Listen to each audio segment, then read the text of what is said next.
السلام علیکم لسنرز، آئیے سچی کہانیوں کے سلسلے کی ایک نئی کہانی سنتے ہیں جس کا عنوان ہے گھر کی نہ گھاٹ کی۔ تو آئیے شروع کرتے ہیں۔ ڈاکٹرنی کی بات نے میرے تن بدن میں آگ لگا دی، میرے رونگٹے کھڑے ہو گئے۔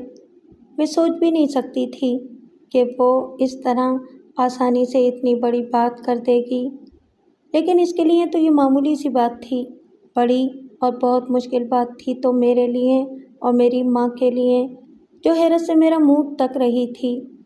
مجھے اپنی کانوں پر یقین نہیں آ رہا تھا کہ واقعی اس نے یہی بات کہی ہے جو میں نے اور میری ماں نے سنی ہے۔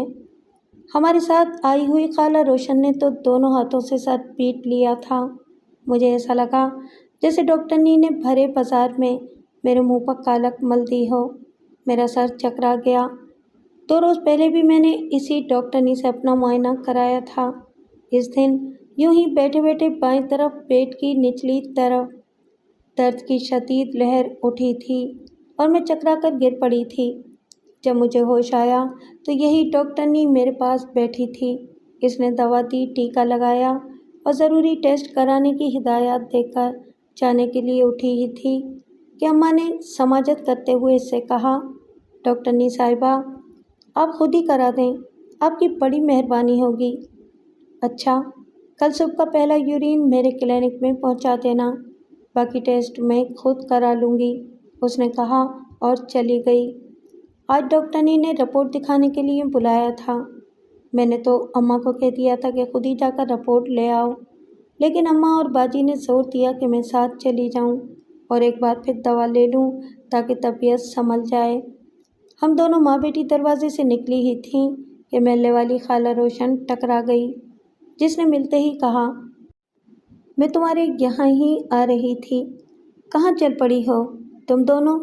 خیریت تو ہے؟ اسما کو ڈاکٹرنی کے پاس لے چلی ہوں، 4 دن ہو گئے طبیعت خراب ہے۔ ہائے اللہ خیر کرے، میری بچی کو کیا ہو گیا؟ ہائے ہائے، دیکھو تو ہلدی کی طرح پیلی ہو رہی ہے، خالہ روشن نے مجھے پیار کرتے ہوئے کہا اور وہ بھی ہمارے ساتھ ہی چل پڑی۔ میرا نمبر آیا تو ڈاکٹرنی نے میری خیریت معلوم کی اور میرا نام پوچھا۔ اسما اسماعیل، میں نے بتایا۔ اس نے ایک ڈبے میں رکھے ہوئے بہت سارے لفافوں میں سے ایک لفافہ ڈھونڈا اور کھول کر دیکھنے کے بعد میری طرف غور سے دیکھا۔ خیریت تو ہے نا ڈاکٹرنی جی؟ اماں نے جلدی سے پوچھا۔ میں بھی اس کا جواب سننے کے لیے بے تاب ہو رہی تھی۔ ڈاکٹرنی مسکرائی اور بڑے اچھے انداز میں بولی، مبارک ہو، آپ ماں بننے والی ہیں۔ ہائے میں مر گئی، بغیر شادی کے؟ خالہ روشن نے اپنا سینہ پیٹ لیا اور دوڑتی ہوئی کلینک سے باہر نکل گئی۔ یہ آپ کیا کہہ رہی ہیں؟ میں نے غیر یقینی انداز میں پوچھا۔ اماں حیرت سے کبھی مجھے اور کبھی ڈاکٹرنی صاحبہ کو دیکھ رہی تھی۔ یہ کیا کہہ رہی ہیں آپ؟ اماں نے بھی میری طرح لرزتی ہوئی آواز میں پوچھا۔ بی بی، میں نے جو کچھ کہا ہے اور وہی کہا ہے جو اس رپورٹ میں لکھا ہے، ڈاکٹرنی نے کہا۔ رپورٹ غلط ہے، میں نے احتجاج کیا۔ تمہارا دماغ تو ٹھیک ہے بی بی، ڈاکٹرنی نے غصے سے جھڑک دیا اور میں کانپتی لرزتی آرام گاہ میں آ گئی اور کسی بے جان شے کی طرح کرسی پر گر گئی۔ اماں بھی میرے پیچھے پیچھے آ گئی۔ مجھے یوں لگا کہ جیسے آسمان ٹوٹ کر زمین پر آ گرا ہو اور زمین سرخ انگارہ ہو گئی ہو، جیسے ہر طرف اندھیرا چھا گیا ہو اور مجھے کچھ دکھائی نہ دے رہا ہو۔ میری آنکھوں میں آنسو ستاروں کی طرح جھلملانے لگے تھے۔ کلیجہ منہ کو آتا ہوا محسوس ہو رہا تھا۔ مجھے یوں لگ رہا تھا کہ جیسے میرا خون چل رہا ہو، جیسے میری نس نس میں تیزاب بھر دیا گیا ہو۔ میرے ارد گرد بیٹھی ہوئی تمام عورتیں مجھے حیرت سے دیکھ رہی تھیں۔ ان کی نظروں میں بے شمار انگنت طرح طرح کے سوالات تھے اور ان سوالات کا میرے پاس کوئی جواب نہیں تھا۔ ان سب نظروں کا سامنا کرنا میرے لیے بہت مشکل ہو رہا تھا۔ میں ان نگاہوں کا سامنا نہیں کر پا رہی تھی۔ کیا ہوا بہن؟ یہ ایک سوال تھا جو میرے ساتھ والی ایک عورت نے میرے چہرے کی طرف بغور دیکھتے ہوئے کہا۔ میں خاموش سر جھکائے بیٹھی رہی۔ میں نے اس کا کوئی جواب نہیں دیا، اور جواب دیتی بھی تو کیا؟ میرے پاس کوئی جواب تھا ہی نہیں۔ میں نے اس کے سوال کو سنا انسنا کر دیا، جیسے میرے منہ میں زبان ہی نہ ہو۔ میں یوں گمسم تھی کہ جیسے میں پتھر کی بن گئی ہوں۔ میں نے اپنی آنکھوں کو بند کر لیا، نہ ان عورتوں کو دیکھ سکوں گی اور نہ ان کی نگاہوں کے نشتر مجھ کو گھائل کر سکیں گے۔ میں اندر ہی اندر لہو کے آنسو پی رہی تھی۔ یہ تو نے کیا کر دیا بیٹی؟ اماں کی سرگوشی میرے کان میں پڑی تو میں نے ماں کی طرف دیکھا۔ اس کی آنکھوں سے آنسوؤں کی چھڑی لگ گئی تھی۔ میری پلکوں تلے رکا ہوا سمندر بھی بہنے لگا تھا۔ اماں خدا کی قسم، مجھے تیری قسم، ابا کی قسم، تو جس کو مانتی ہے مجھے اس کی قسم، میں نے ایسا کچھ نہیں کیا۔ میں نے اماں کو اپنے پاک دامن ہونے کی یقین دہانی کرانے کی کوشش کی۔ اب وہاں موجود تمام عورتوں میں ایک دوسرے سے سرگوشیاں کرنے اور سننے کا سلسلہ شروع ہو گیا تھا۔ ان کی خسر پسر میرے کانوں میں آنے لگی تھی۔ اماں نے نفی میں سر ہلاتے ہوئے میرے سامنے رپورٹ کا لفافہ لہرایا، جو میرے مجرم ہونے کا پکا ثبوت تھا، جس کے سامنے میری ہر دلیل جھوٹی پڑتی تھی، جو میرے ہر سچ کو جھوٹا ثابت کر رہا تھا۔ اماں نے کسی وکیل کی طرح کہا، لیکن یہ رپورٹ تمہارے جرم کا بہت بڑا ثبوت ہے۔ اس رپورٹ میں لکھا ہے کہ تم نے گناہ کیا ہے، تم نے اپنا منہ اپنے ہاتھوں سے کالا کیا ہے۔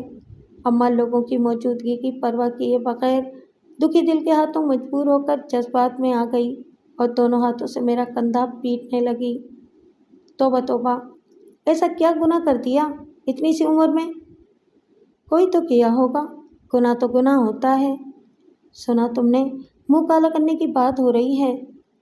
منہ کالا کرنے کا مقصد تو ایک ہی ہوتا ہے۔ توبہ توبہ توبہ، اتنی سی عمر میں اتنا بڑا گناہ؟ اماں کی باتیں سن کر اب تو ہر عورت کے لبوں پر یہ الفاظ اعلانیہ آ رہے تھے۔ میں جیسے زمین میں گرتی جا رہی تھی۔ آئے ہائے، کیوں مار رہی ہو جوان بچی کو؟ اپنی نہیں تو اس کی عزت کا خیال کرو۔ ایک بزرگ عورت نے میری طرفداری کی۔ سوتیلی ہوگی ورنہ ایسا نہ کرتی، ایک اور عورت نے کہا۔ سگی بیٹی ہوتی تو اس کے ہر گناہ پر پردہ ڈالتی۔ ہاں ہاں بہن، اس طرح بات کا بتنگڑ نہ بناتی یہاں بھری کلینک میں، یہ کوئی اور عورت کہہ رہی تھی۔ غرض جتنے منہ اتنی ہزار باتیں۔ اماں بھی یہ سب کچھ سن رہی تھی اور غصے میں لال پیلی ہو رہی تھی۔ جاؤ بی بی جاؤ، یہاں ہنگامہ نہ کرو، نرس نے آ کر غصے میں کہا۔ کیا ہوا بہن؟ ایک عورت نے اماں سے پوچھا، یعنی وہ اماں کے منہ سے معاملے کی وضاحت سننا چاہتی تھی۔ اماں نے اسے تو کچھ نہیں کہا، لیکن میری طرف کھا جانے والی نظروں سے کھولنے لگی۔ اس کی آنکھوں میں غم و غصے سے خون اترا ہوا تھا۔ میں اس کی رنجیدہ آنکھوں میں پوشیدہ غسیلی باتوں کو جان گئی تھی۔ یہی کہ بتا دوں ان سب کو، تم نے کیا گل کھلائے ہیں، تمہیں کیا ہوا ہے یا کیا ہونے والا ہے؟ بتا دوں ان سب کو کہ تم ہمارے سر پر کیا پہاڑ گرانے والی ہو، بلکہ قیامت آ گئی ہے ہمارے گھر۔ اماں نے اپنے جذبات کی بھڑکتی آگ کو سرد کرنے کے لیے بہت کچھ کہا اور میں سب کچھ سنتی رہی، زہر کا گھونٹ بھرتی رہی۔ ہاں، یہ زہر کا گھونٹ ہی تو ہے جو میں لمحہ لمحہ بھر رہی ہوں۔ اماں نہیں جانتی کہ پہاڑ تو میرے سر پر ٹوٹا ہے، ریزہ ریزہ پہاڑ نہیں ہوا، بلکہ میں خود ہو گئی ہوں۔ بدنامی کے ڈھیر تلے تو میں دب گئی ہوں، میری عزت کی دھجیاں اڑا دی گئی ہیں، میں جیسے سر عام برہنہ ہو گئی ہوں۔ میں اماں کے سامنے صرف نفی میں سر ہلا کر رہ گئی۔ چاہنے کے باوجود میں کچھ نہیں بول پا رہی تھی۔ میری زبان جو بولتے بولتے کبھی تھکتی ہی نہ تھی، مگر اب کچھ بولنے سے محروم تھی۔ زبان میرا ساتھ نہیں دے رہی تھی۔ میرا جی چاہ رہا تھا کہ میں زور زور سے چلاؤں، شور مچاؤں اور ہر ایک کو جھنجھوڑ جھنجھوڑ کر اپنی بے گناہی کا یقین دلاؤں، ہر ایک کو اعلانیہ بتاؤں میں گناہ گار نہیں ہوں، بے گناہ ہوں۔ لیکن ایسا ناممکن تھا۔ اگر میں ایسا کر بھی دوں تو میری ہزار دلیلیں اس ایک لفافے کے سامنے کچھ نہیں کر سکتیں، کیونکہ اس میں میرے گناہ گار ہونے کی سند تھی۔ چل اٹھ بدبخت، اماں نے دانت پیس کر میرے بال نوچتے ہوئے کہا اور اپنی جگہ سے اٹھ کھڑی ہوئی۔ میں چپ چاپ اٹھ کر اس کے ساتھ چل پڑی۔ ایک ایک قدم منو بھاری لگ رہا تھا، قدم ٹگمگا رہے تھے، دل کی دھڑکنیں بے ترتیب ہو رہی تھیں۔ گھر جانے کو جی نہیں چاہ رہا تھا۔ گھر کے باقی لوگوں کو کیا منہ دکھاؤں گی؟ یقیناً ہر کوئی منتظر ہوگا۔ گھر جاتے ہی سوال کیا جائے گا، کیا ہوا اسما؟ مگر اسما کے پاس کسی کو بتانے کے لیے کچھ بھی نہیں۔ یہ کوئی نہیں جانتا کہ میں آسمان کی بلندیوں سے گر کر زمین کی انتہائی گہری کھائیوں میں گر کر چور چور ہو گئی ہوں۔ میری زندگی کس قدر ریزہ ریزہ ہو گئی ہے، اس کا اندازہ تو کوئی بھی نہیں لگا سکتا، خود میری ماں بھی نہیں۔ گھر میں داخل ہوتے ہی باجی کو اپنا منتظر پایا، جو دروازے کے پاس ہی نہ جانے کب سے کھڑی تھی۔ شاید وہ بے چینی سے ہماری منتظر تھی۔ اس کی تشویشناک نظروں کا سامنا کرنے کی مجھ میں ہمت ہی نہ تھی۔ کیا بتایا ڈاکٹر نے؟ باجی نے پوچھا۔ مجھے اسی سوال کی امید تھی۔ اس نے میرے چہرے کی طرف غور سے دیکھا تو میرا دل زور سے چھاتی کی دیوار سے ٹکرایا، جیسے سینہ چیر کر دل باہر آ گرے گا۔ میں اندر ہی اندر کانپ کر رہ گئی۔ اس نے لفافہ میرے ہاتھ سے لے لیا۔ لفافے کا میرے ہاتھ سے چھن جانے سے بھی میں پوری طرح کانپ گئی۔ مجھے یوں لگا کہ جیسے میں سچ مچ اس مکروہ اقدام سے گزری ہوں۔ خوشخبری سنائی ہے ڈاکٹرنی نے، مٹھائی بانٹو، خوشیاں مناؤ، اماں نے غصے میں کہا اور مجھے دھکا دے کر آگے نکل گئی۔ خوشخبری؟ باجی نے اس لفظ پر زور دے کر دہرایا۔ مجھے ایسا لگا کہ جیسے میں چارہ کترنے والی مشین میں آ گئی ہوں اور تیزی کے ساتھ چھوٹے چھوٹے ٹکڑوں میں بکھرتی جا رہی ہوں۔ باجی حیرت و پریشانی میں مجھے دیکھنے لگی۔ میں نے ایک نظر باجی کی طرف دیکھا اور منہ دوسری طرف پھیر لیا، جیسے میں بہت دلیر ہو گئی ہوں، منہ زور اور سرکش ہو گئی ہوں۔ مگر نہیں، ایسا نہیں تھا، بلکہ میں تو بہت شرمندہ تھی۔ کسی سے نظر ملانے کی تاب نہیں تھی مجھ میں۔ باجی کی پریشانی اور بھی بڑھ گئی تھی۔ وہ اماں کی بات کو سمجھ نہیں پائی تھی۔ اماں کا طنز اس کے کانوں میں پڑا تو صحیح، مگر دماغ اس کا مطلب سمجھ پانے سے قاصر تھا۔ اور پھر میں ہمت کر کے آگے بڑھی اور باجی کے گلے رکھ کر زور زور سے رونے لگی۔ وہ مجھے یوں ہی اپنے ساتھ لپٹائے لپٹائے کمرے میں لے گئی۔ اماں کے رونے کی آواز میرے کانوں میں پڑ رہی تھی۔ اس کی سسکیاں ہچکیوں میں بدل گئی تھیں۔ اسما، تو پیدا ہوتے ہی مر کیوں نہ گئی؟ اگر مجھے پتا ہوتا تیرے ان لچھنوں کا تو میں خود ہی تیرا گلا گھونٹ دیتی، تجھے زندہ دفنا دیتی۔ اماں کے بیان سن کر باجی نے گردن گھما کر باہر کی طرف دیکھا۔ اب بھی وہ معاملے کو سمجھ نہیں پائی تھی۔ رپورٹ میں کیا لکھا ہے؟ اماں کیا کہہ رہی ہیں؟ تم سن رہی ہو نا؟ ایسا کیا ہو گیا اسما؟ اماں تمہیں کوس رہی ہیں، بد دعائیں دے رہی ہیں؟ باجی ایک ہی سانس میں کہتی چلی گئیں اور میں چپ چاپ کھڑی تھی۔ میں اس جرم کا ایک پالے جرم کیسے کروں جو میں نے کیا ہی نہیں؟ مجھے ایسا لگا کہ جیسے میں جیل میں آ گئی ہوں۔ رپورٹ میں کیا لکھا ہے؟ باجی نے نرم لہجے اور دھیمی آواز میں اپنا سوال ایک بار پھر دہرایا۔ میری سمجھ میں کچھ نہیں آ رہا تھا کہ میں اسے کیا بتاؤں۔ میں نے نظریں اٹھا کر باجی کی آنکھوں میں دیکھا۔ میں نے بھانپ لیا تھا کہ باجی کو میرے اس نہ کرتا گناہ کا علم ہو گیا ہے جو روشن خالہ نے آپ کو بتایا ہے۔ میں نے بھی اسی سنجیدگی سے جواب دیا اور اپنا منہ دونوں ہاتھوں میں چھپا کر رونے لگی۔ مجھے روشن خالہ کی بات پر یقین نہیں ہے، باجی نے کہا تو میں نے چونک کر ان کی طرف دیکھا۔ وہ میری نظروں میں چھپے سوال کو جان گئی تھی۔ ہاں اسما، مجھے اس کی بات پر اعتماد نہیں ہے، باجی نے اس بات میں سر ہلا کر سرگوشی کرتے ہوئے کہا۔ میں خاموش تھی۔ میں لیبارٹری کی رپورٹ میں لکھی ہوئی بات کو اپنے منہ سے بتانے کی ہمت نہیں کر پا رہی تھی۔ میں ان الفاظ کو اپنے منہ سے کس طرح دہراتی جن کی وجہ سے میری پوری زندگی ریزہ ریزہ ہو گئی ہے، جن کی وجہ سے میں آسمان کی بلندیوں سے گر کر پاتال کی گہرائیوں میں جا پڑی ہوں، جس نے میری خوشیوں کو دکھوں میں بدل دیا تھا، جو میرے منہ پر کلنک کا ٹیکا ثابت ہو رہے تھے۔ میں باجی کے سامنے خاموش کھڑی تھی۔ اسما، میں نے کیا پوچھا ہے تم سے؟ باجی نے میرے کندھے کو جھنجھوڑا۔ میں پھر بھی خاموش ہی رہی۔ مجھے ایسے لگ رہا تھا کہ جیسے میں کال کوٹری میں ہوں اور مجھے موت کی سزا بار بار سنائی جا رہی ہو۔ اسما،